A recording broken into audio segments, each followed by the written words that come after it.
नमस्कारम्। ओम श्री परमात्मने नमः।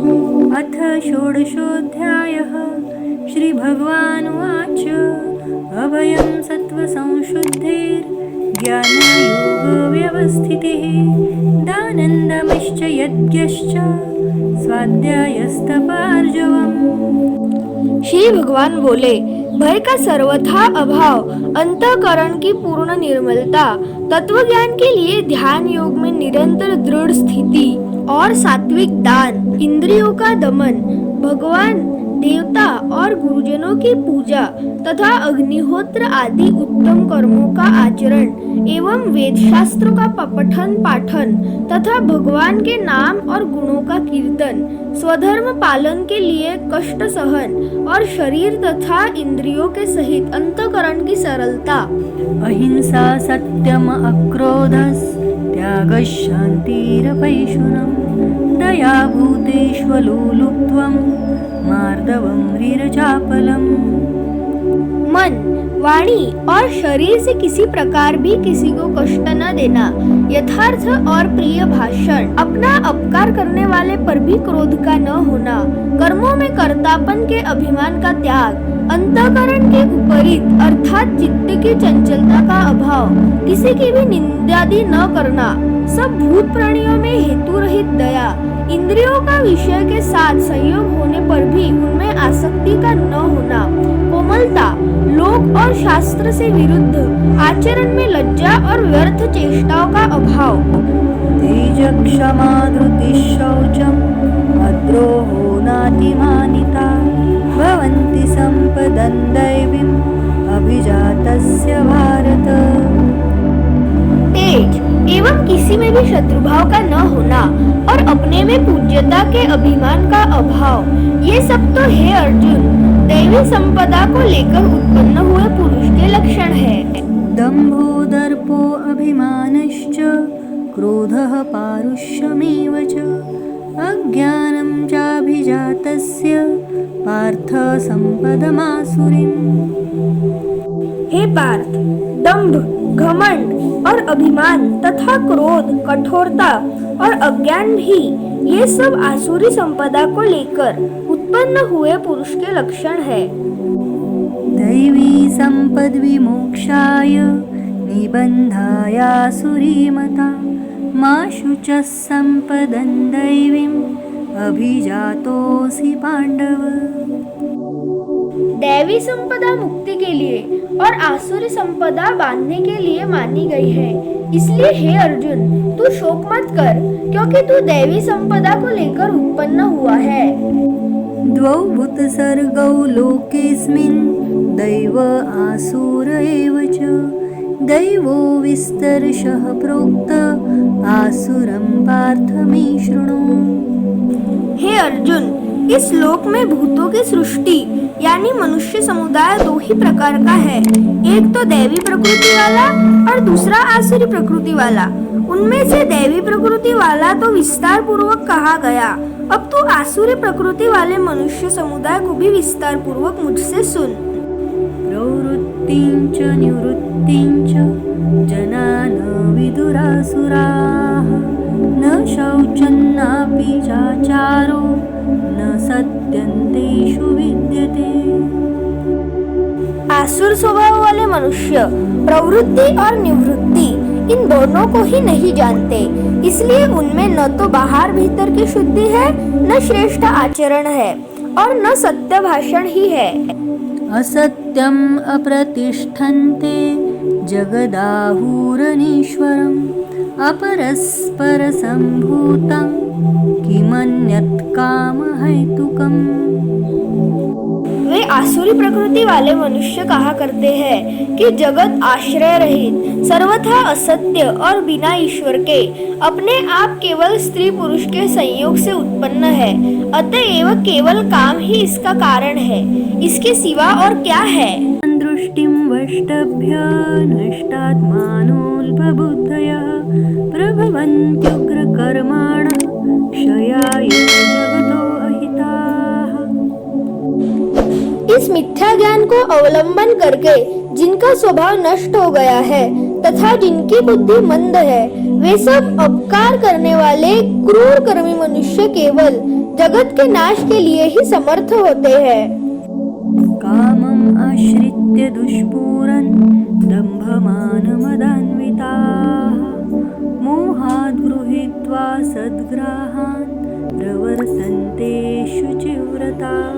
वे दंभ, मान और मद से युक्त मनुष्य किसी प्रकार भी पूर्ण न होने वाली कामनाओं का आश्रय लेकर अज्ञान से मिथ्या सिद्धांतों को ग्रहण करके भ्रष्ट आचरणों को धारण करके संसार में विचरते हैं। चिन्तामपरिमेयाञ्च प्रलयान्तामुपाश्रिताः कामोपभोगपरमा एतावदिति निश्चिताः।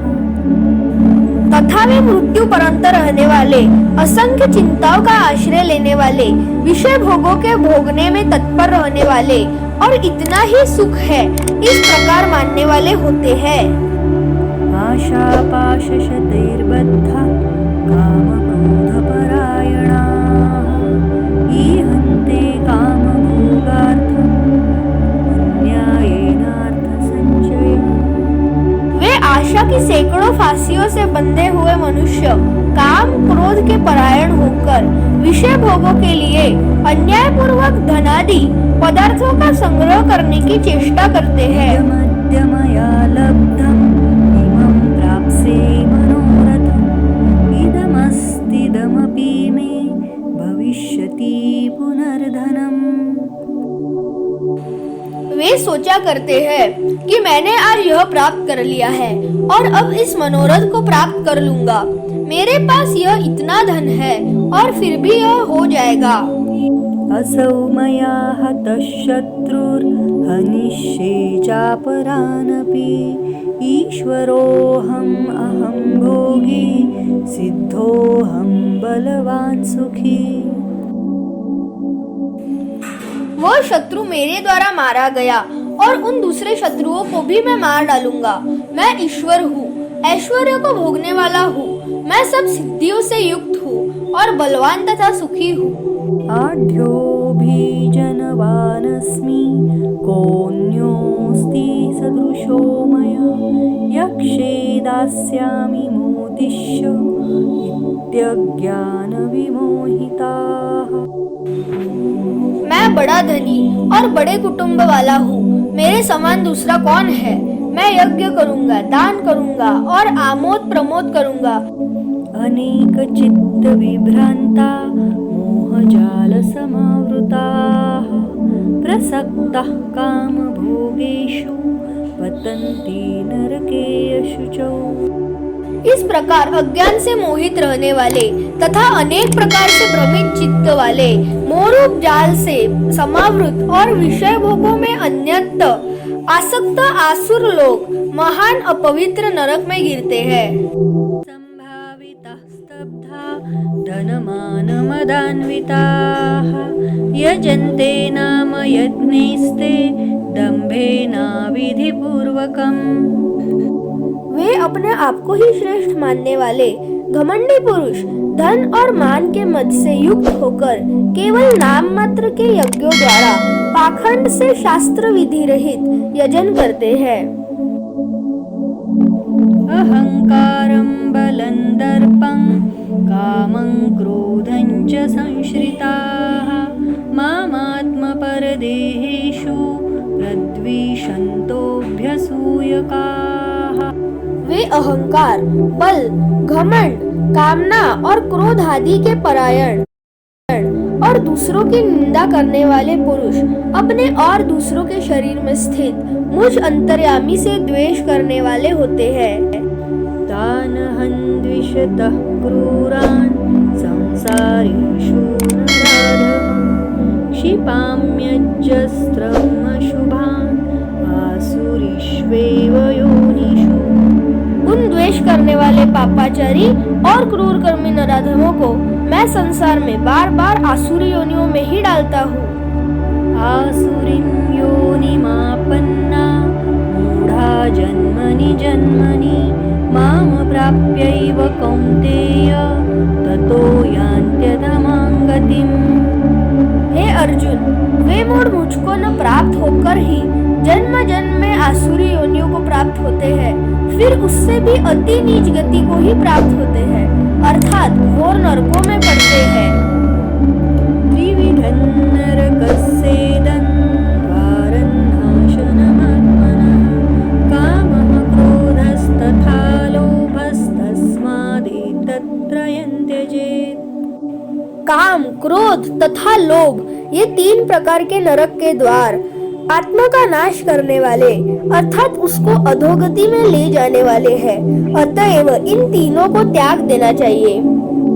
एतैर्विमुक्तः कौन्तेय तमो द्वारैस्त्रिभिर्नरः आचरत्यात्मनः श्रेयस्ततो याति परां गतिम्।